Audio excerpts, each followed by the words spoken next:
Bismillahirrahmanirrahim. Assalamualaikum warahmatullahi wabarakatuh.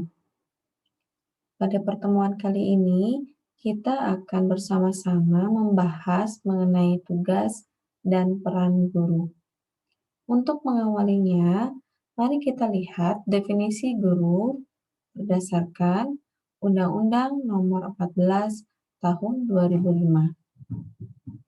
Guru adalah pendidik profesional dengan tugas utama mendidik, mengajar, membimbing, mengarahkan, melatih, menilai, dan mengevaluasi peserta didik pada pendidikan anak usia dini jalur pendidikan formal, pendidikan dasar, dan pendidikan menengah.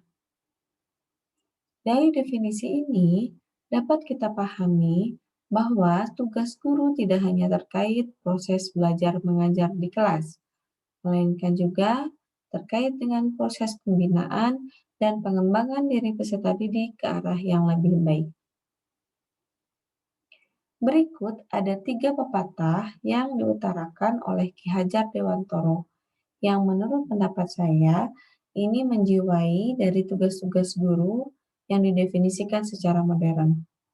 Menurut Ki Hajar Dewantoro, ada 3 prinsip tentang tugas guru. Beliau menyampaikan dalam bentuk bahasa Jawa kuno, yaitu ing ngarso sung tulodo, ing madya mangun karso, dan tutwuri handayani. Masing-masingnya memiliki makna yang sangat mendalam. Ing ngarso sung tulodo, artinya ke depan memberi teladan. Guru harus mampu menjadikan dirinya sebagai contoh bagi peserta didik dan juga untuk masyarakat. Ing madya mangun karso, artinya di tengah membangun kemauan.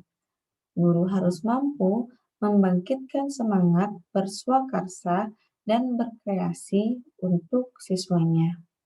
Yang terakhir adalah tutpuri handayani, di belakang sebagai pendorong.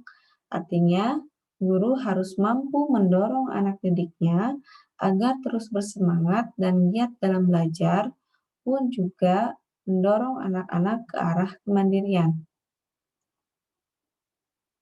Nah, selain Ki Hajar Dewantoro, berikut akan disampaikan mengenai tugas guru menurut Rustoya pada tahun 1982. Menurut beliau, tugas utama guru ada 3 aspek terkait pengajar, pendidik, dan pemimpin. Guru sebagai pengajar bertugas merencanakan program pengajaran dan melaksanakan program yang telah disusun serta mengakhiri dengan pelaksanaan penilaian program yang dilakukannya. Guru sebagai pendidik, tugasnya adalah mengarahkan anak didik pada tingkat kedewasaan yang berkepribadian insan kamil seiring dengan tujuan Allah atau Tuhan Yang Maha Esa menciptakannya. Yang terakhir, guru sebagai pemimpin atau manajerial yang berfungsi untuk memimpin, mengendalikan diri sendiri, anak didik, dan masyarakat terkait yang menyangkut upaya pengarahan, pengawasan, pengorganisasian, pengontrolan, dan partisipasi atas program yang dilakukannya. Nah, tugas guru yang lebih komplit lagi diutarakan oleh Usman 2011. Menurut Usman, tugas guru terdiri dari 3 aspek. Tugas guru sebagai profesi, tugas guru dari sisi kemanusiaan, dan tugas guru dari sisi kemasyarakatan. Tugas guru sebagai profesi itu terbagi ke dalam 3 fungsi utama, yaitu mendidik, mengajar, dan melatih. Mendidik berarti meneruskan dan mengembangkan nilai-nilai hidup. Mengajar berarti meneruskan dan mengembangkan ilmu pengetahuan dan teknologi. Yang terakhir, melatih adalah mengembangkan keterampilan-keterampilan pada diri peserta didik. Yang kedua adalah tugas guru dari sisi kemanusiaan. Dari aspek ini, tugas guru adalah menjadi orang tua kedua di dalam lingkungan sekolah.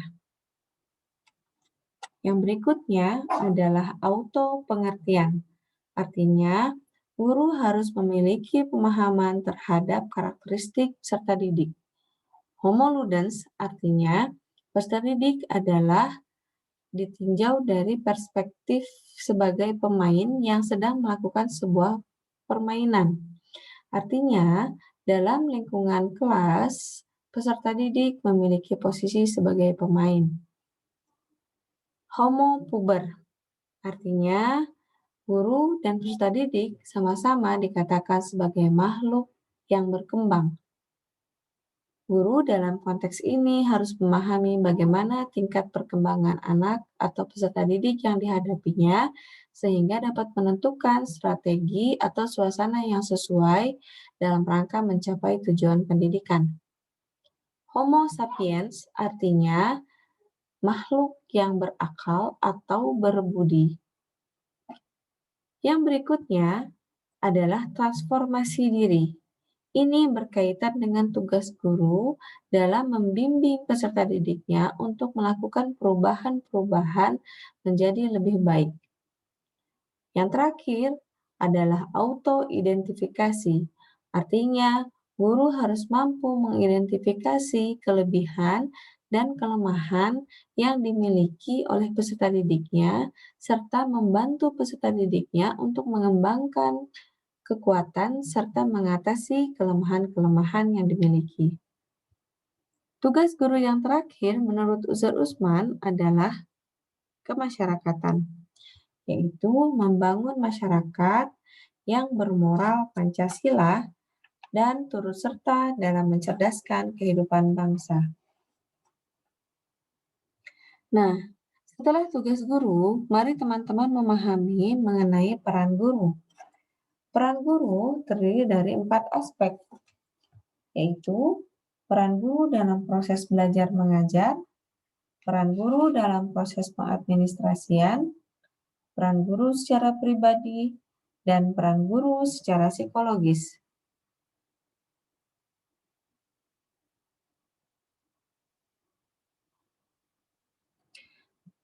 Peranan dan kompetensi guru dalam proses belajar mengajar meliputi banyak hal. Antara lain adalah sebagai pengajar, pemimpin kelas, pembimbing, pengatur lingkungan, partisipan, ekspeditor, perencana, supervisor, motivator, dan konselor. Namun, yang akan lebih banyak dibahas di sini yaitu peran guru sebagai demonstrator, pengelola kelas, mediator dan fasilitator, serta evaluator. Guru sebagai demonstrator berarti guru menunjukkan sesuatu yang benar kepada peserta didiknya.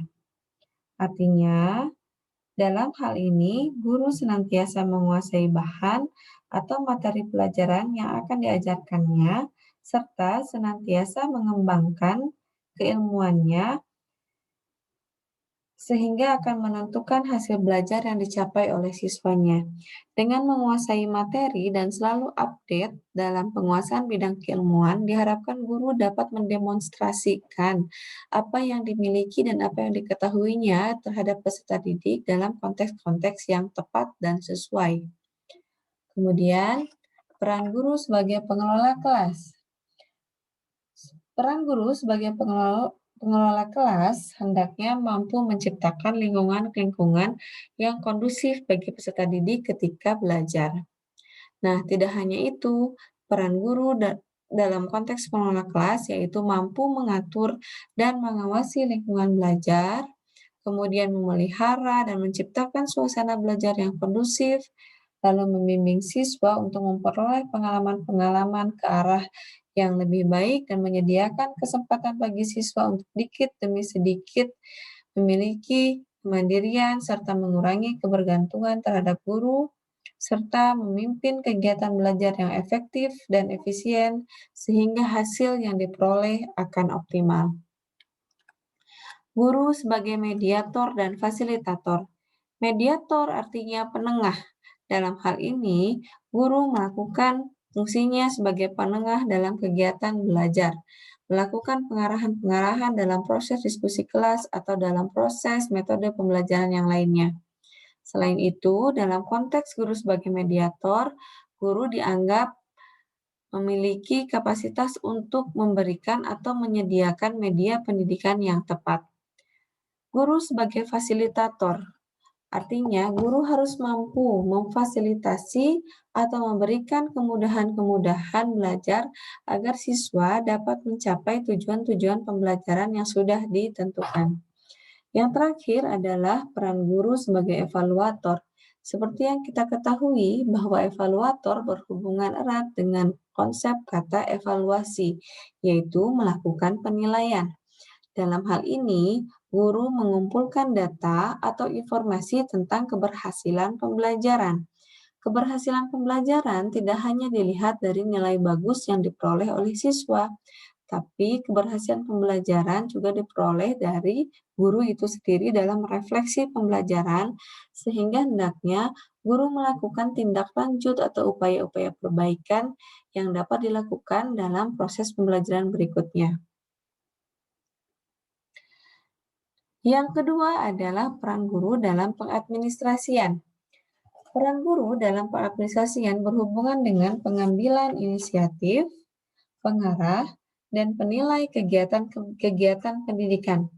Hal ini berarti guru turut serta memikirkan kegiatan-kegiatan pendidikan yang direncanakan serta nilai-nilai yang terkandung di dalamnya. Wakil masyarakat, artinya dalam lingkungan sekolah, guru menjadi anggota suatu masyarakat. Guru harus mencerminkan suasana dan kemauan masyarakat dalam arti yang baik. Orang yang ahli dalam mata pelajaran.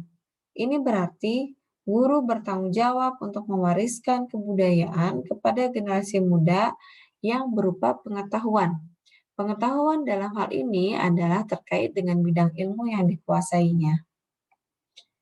Penegak disiplin, artinya guru harus menjaga agar tercapai suatu kedisiplinan di dalam proses pembelajaran ataupun dalam nilai-nilai kehidupan sehari-hari. Pelaksana administrasi pendidikan.